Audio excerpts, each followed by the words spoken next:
Hi, this is Sana Liban from Food Intro. Today I'll make chicken parmesan. To do so, I have some chicken parmesan cheese, mozzarella cheese, tomato sauce, oil, and salt and pepper.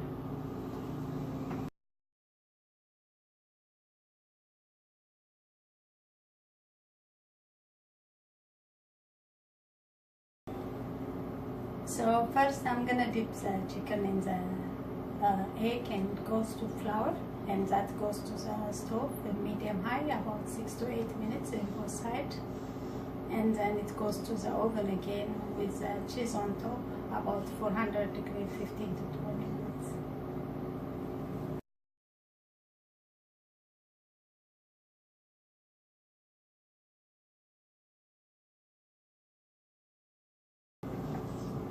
So that's a chicken parmesan for today. Thank you for watching me, and don't forget to subscribe.